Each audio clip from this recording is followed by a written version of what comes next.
bien salut les amis, c'est Froliot, aujourd'hui on se retrouve pour une toute nouvelle vidéo. Aujourd'hui on se trouve tout simplement pour la critique de The Meg, ou En eau trouble en version française. J'aime mieux The Meg, mais bon c'est pas super dérangeant. Et pour ces critiques, je me suis mis d'un élément essentiel. Voici le t-shirt Les Dents de la Mer.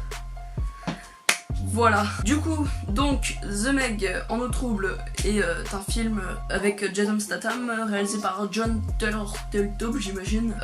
Donc un film qui parle d'un centre de recherche sous-marin qui découvre sous les abysses, il y a encore des abysses en gros, et que dans cet espace, il y a un mégalodon qui vivait et qui va aller dévaster la moitié de la population. Qui va essayer. C'est un résumé très bref que je fais, mais ça résume après le film, on va dire. Voilà, donc je suis allée voir le film en avant-première le 17 août, il me semble. Et dans la soirée, il devait être 20h, vers 20h, je sais plus vraiment quand. Mais donc je suis allée voir le 17 août vers 20h. Et l'avantage, c'est que je peux vous faire cette critique avant que le film sorte. Donc je sais pas si je poste la vidéo aujourd'hui ou demain. Moi j'attends mardi. Et le film sort demain, donc mercredi. Et voilà. Alors, En eau trouble, donc, comme je l'ai raconté, un film de mégalodon, voilà. Avec Jason Statham, Lee Bing, je crois que c'est ça. Ok. Et plein d'autres acteurs dont je ne connais pas forcément le nom. Donc, ce film, pour la plupart du film, j'ai beaucoup aimé quand même. C'est pas le film de l'année, clairement. C'est un petit film d'été sympa. Le scénario, en fait, le scénario, il n'y a pas grand chose, mais je m'attendais même pas à ça. Je m'attendais encore moins à juste un film de requin fun. Un mégalodon qui traîne dans les abysses et qui vient manger tout le monde. Un mégalodon qui traîne dans les abysses qui vient manger tout le monde, ok, je m'attendais un petit peu à ça. Mais l'histoire du truc sous les abysses et tout, c'est déjà un peu plus recherché et ça donne un truc sympa. Donc comme l'a dit un youtubeur qui fait des critiques, vraiment son nom. En fait, il y a les 45 premières minutes qui vraiment sont on voit pas le mégalodon, mais ça te met un peu dans le bain. C'est-à-dire il y a des gens qui plongent en dessous pour voir et ils sont attaqués par le mégalodon mais sans trop le savoir. Et donc les 45 minutes du film sont vraiment sympas. C'est vraiment ça te met dans l'ambiance du film. Et après il y a l'heure 10 suivante qui passe, qui est quand même assez sympa, mais qui est plus un peu déconnade, on va dire. C'est moins propre qu'avant, on va dire. Enfin c'est très propre parce que le film est très bien fait, mais c'est moins propre au niveau scénario. Après c'est juste du fun, un requin qui mange des gens, voilà. Mais malgré tout, ça donne quand même un film assez fun, très sympa, que vous pouvez aller voir sans hésiter. Au niveau des acteurs, franchement ça va, enfin Jason Statham, il fait du Jason Statham, c'est-à-dire personnage Jason Statham. Le reste du casting est plutôt bon. La petite fille s'en sort plutôt bien. Donc comme j'ai dit tout à l'heure, à la réalisation, on a John Turturro. Et c'est marrant parce que quand même dans la critique de Paranoia et maintenant, je n'arrive pas à le prononcer le nom des réalisateurs. C'est tout à fait normal, j'imagine. Au niveau de la réalisation, c'est plutôt propre, ça va, il y a des très beaux plans. La plupart des dialogues sont bien, l'ensemble est bien raccord, tout va bien. Au niveau de la réalisation, tout va bien. Et juste un truc, une petite précision pour ceux qui s'attendent à un film vraiment super gore avec un requin qui mange, et vraiment tu vois tous les détails quand il mange les gens. Pas du tout. Le film est PG-13 aux États-Unis et je sais pas comment dire, Angleterre c'est 12 ans quoi, donc c'est assez bas quand même. En fait le réalisateur voulait que le film soit pour un plus grand public, du coup il s'est beaucoup limité sur le gore. Et à la base le film aurait dû être un film très très gore, et du coup il s'est beaucoup limité.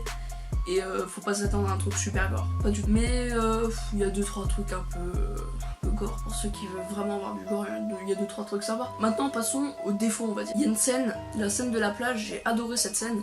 Même s'il est un peu cliché, ça fait un peu Dents de la Mer en fait. Mais j'ai adoré cette scène. Et c'est dommage parce qu'elle dure à peine 10 minutes on va dire. Et elle est que vers la fin du film et elle apparaît qu'une fois. Alors vraiment c'était une scène, pas essentielle mais elle était tellement bien quoi. C'était une des meilleures scènes du film. Je dis ça par rapport au niveau fun et tout. Après c'est pas la scène la plus travaillée niveau scénario et tout. C'est juste le requin qui va sur la plage qui mange tout le monde. Mais bon après moi ça m'a beaucoup plu. Parce que j'adore ce genre de scène. Limite les Dents de la Mer, je pense que c'était plus gore que celui-là. Ouais, je pense que les Dents de la Mer c'était plus gore. Après niveau suspense, il y a quand même pas mal de suspense, c'est bien, le suspense est très bien géré. Donc le film est produit par Warner Bros, si vous le savez pas. Donc Warner Bros qui a fait plein de choses, c'est forcément vous connaissez, vous avez forcément vu au moins un film Warner Bros, c'est sûr, mais absolument sûr. Par exemple le Superman c'est Warner Bros. Batman vs Superman, il me semble que c'est Warner Bros.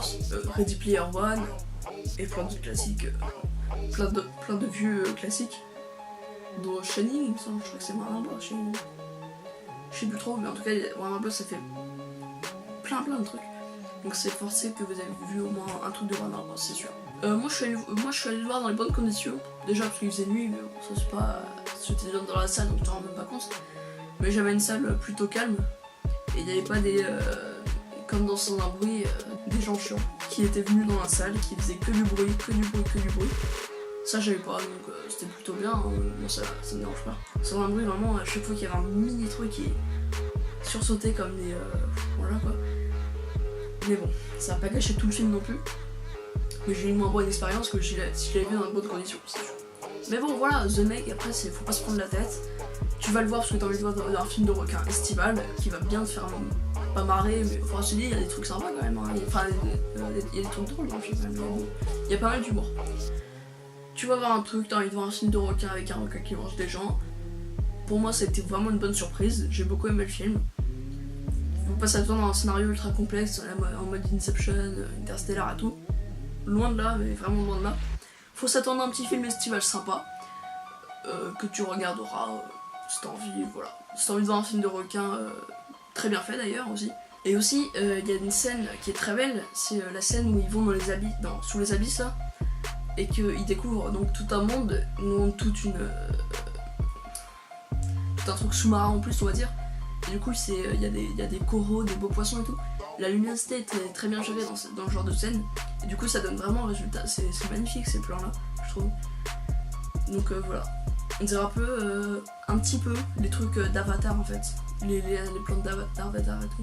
Pour donner une sorte aussi un peu de repère, vous pouvez aussi les attendre à une sorte un peu de... Ça ressemble un peu à Jurassic World pour le moment. Je trouvais que ça ressemblait à Jurassic World vraiment. De temps en temps, il y a des trucs qui font penser à Jurassic World.